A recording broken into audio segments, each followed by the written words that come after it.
पोटभर खाऊन सुद्धा मन भरणार नाही अशी चविष्ट पालक मटरची खिचडी आपण बनवतो आहे. ही खिचडी लहान मुलांसाठी तर खूप पोषक आहे, पण जे आजारी असतील, तोंडाला चव नसेल, भाजी-पोळी खाऊन कंटाळा आला असेल, काहीतरी हलकं-फुलकं आणि चविष्ट खायचं असेल, तर ही खिचडी नक्की ट्राय करा. तोंडाला चव आणणारी, शरीराची झीज भरून काढणारी ही खिचडी पोषक सुद्धा आहे आणि चवीला एवढी मस्त लागते, की तुम्हाला रोजही खाण्याची इच्छा होईल. तर इथे मी 2 मेजरिंग कप घेतलेले आहे. तांदळाचं प्रमाण आपल्याला डाळीपेक्षा डबल घ्यायचं आहे.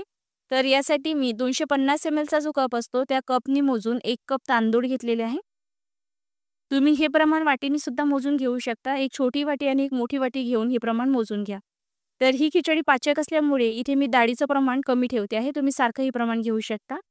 एक मोठा चमचा सालीची मुगाची डाळ, मसूरची डाळ घेतलेली आहे. एक मोठा चमचा तूर डाळ आणि एक मोठा चमचा उडदाची बिना सालीची डाळ घेतलेली आहे. तर इथे तुम्हाला ही खिचडी फक्त 1 किंवा 2 डाळी वापरून सुद्धा करता येईल. ज्या डाळी तुम्हाला नको वाटत असेल त्या तुम्ही यातल्या वगळू शकता. तर आता यामध्ये आपण पाणी घालूया आणि डाळ तांदूळ 2 ते 3 वेळा पाण्याने स्वच्छ धुवून घेऊया. डाळ तांदूळ धुवून झाल्यानंतर यामध्ये आपल्याला पाणी घालायचं आहे. तर इथे मी जवळपास 3 ते 4 कप एवढं पाणी घातलेलं आहे. यासोबतच 1 चमचा तेल घालायचं आणि 2 ते 3 शिटी आपल्याला मध्यम आचेवर काढायचं आहे आणि 1 छोटी शिटी आपण काढणार आहोत. नंतर गॅस बंद करायचा. तर ही पालक खिचडी असल्यामुळे मी इथे पालक घेतलेली आहे. पाणी उकळायला ठेवायचं. यामध्ये पालक घालायचे. फक्त 2 मिनिटासाठी पाण्यामध्ये ठेवायचे आणि लगेच पाण्यामधून काढल्यानंतर गार पाण्यामध्ये घालायचे आहे. हे पाणी आपण फेकणार नाही आहोत. यातलं पाणी आपण खिचडी बनवण्यासाठी वापरणार आहोत. आता त्याच पाण्यामध्ये मी ताजा मटार सुद्धा घातलेला आहे. मटार 5 मिनिटासाठी पाण्यामध्ये उकळून घ्यायचा आणि गार पाण्यामध्ये घालायचा. यामुळे याचा रंग जो आहे टिकून राहतो. छान गडद हिरवाच राहतो. मटार सुद्धा इथे शिजवून झालेले आहे. आता इथे मी लसूण, आलं आणि जिरे घेतलेले आहे. यासोबतच आपण कोथिंबीर घालूया आणि याचं एक वाटण तयार करून घेऊ. आता त्याच मिक्सरच्या जारमध्ये आपल्याला पालक घालायची आहे. सोबतच थोडं पाणी घालायचं आणि याची सुद्धा प्युरी तयार करून घ्यायची. तर इकडे जी खिचडी आपण शिजवायला ठेवलेली होती बघू शकता. छान मऊसूत शिजल्या गेलेली आहे.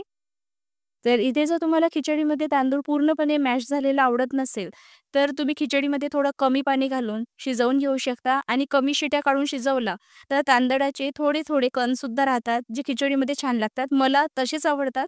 पण इथे मी जी खिचडी बनवते आहे ना, ती लहान मुले आणि आजारी लोकांसाठी बनवते आहे, त्यामुळे अगदी मऊसूत शिजवून घेतलेली आहे. फोडणी करण्यासाठी कढईमध्ये तेल गरम झालं की मोहरी, जिरे घालायचं, सुकलेल्या लाल मिरच्या घालायच्या. आता या खिचडीमध्ये खडा मसाला मी घालणार आहे. त्यासाठी 1 मोठा चमचा धने, 10 ते 12 मिरे, 3 हिरवी वेलची, जावित्री, 1 मोठी वेलची, कलमी म्हणजेच दालचिनी घातलेली आहे, 3 ते 4 लवंग, 1 चमचा जिरे घातलेले आहे आणि हे मंद आचेवर मस्त सुगंध येईपर्यंत भाजून घ्यायचे. भाजून झाल्यानंतर प्लेटमध्ये गार करायचे आणि याला कुटून घ्यायचं. तुम्ही खलबत्त्यामध्ये कुटून घेऊ शकता किंवा मिक्सरला जाडसर फिरवून घ्यायचं. तर हा मसाला मी इथे 1 मोठा चमचा घातलेला आहे. यामध्ये आता 2 पातळ चिरलेले कांदे घालायचे आहेत. कांदे मऊसूद व्हायला लागले की यामध्ये पातळ चिरलेले 2 टोमॅटो घालायचे आहे. टोमॅटो सुद्धा आपण मऊ पडेपर्यंत शिजवून घेऊया. तर इथे टोमॅटो शिजवून झालेले आहे. आता जे वाटण तयार केलेलं होतं ते वाटण घालायचं. हे सुद्धा 2 ते 3 मिनिटासाठी परतून घ्यायचं. अगदी मंद आचेवर परतायचं आहे. वाटण परतून झाल्यानंतर काही कोरडे मसाले घालायचे आहे. यामध्ये 1 चमचा लाल तिखट घालते आहे. हे कमी तिखट असलेलं तिखट आहे. अर्धा चमचा आपल्याला हळद घालायची आहे. 1 मोठा चमचा धनेपूड घालायचं. कसुरी मेथी घालायची. मी इथे किचन किंग मसाला घालते आहे. तुम्ही आजारी लोकांसाठी किंवा लहान मुलांसाठी खिचडी बनवत असाल तर किचन किंग मसाला घालण्याची गरज नाही आहे. मसाला घालणे ऑप्शनल आहे. अगदी मंद आचेवर सर्व मसाले परतून झाले की चिरलेली कोथिंबीर घालायची. आता यामध्ये पाणी घालायचं आहे. तर ज्यामध्ये आपण पालक उकडून घेतलेली होती तेच पाणी मी इथे वापरते आहे.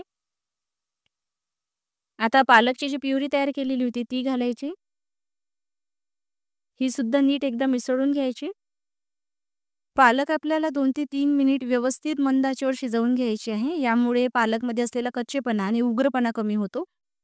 यामध्ये परत एकदा मी गरम पाणी घातलेलं आहे. शिजवलेले डाळ आणि तांदूळ घालण्याआधी यामध्ये पाणी घालायचं.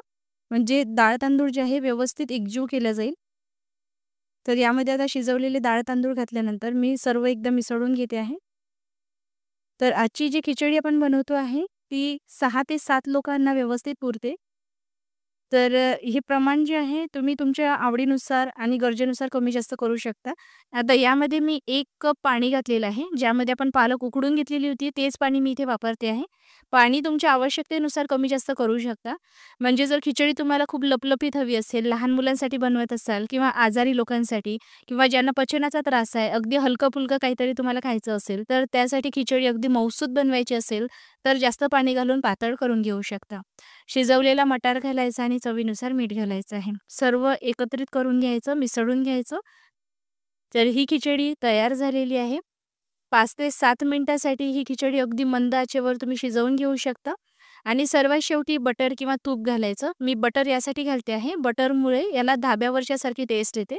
बटर नसेल तर तुपाचा वापर केला तरीही चालेल. गाईचं साजूक तूप जर असेल ना, तर उत्तम आहे. लहान मुलांना ही खिचडी तुम्ही रोजही खायला दिली ना, तर त्यांना रोजही खायला आवडेल. जे मुले पालेभाज्या खात नाही त्यांच्यासाठी उत्तम आहे आणि ही खिचडी पौष्टिक जेवढी आहे ना, तेवढी चविष्ट सुद्धा लागते. मला तर ही गरमागरम खिचडी लोणची आणि पापडबरोबर खायला खूप आवडते.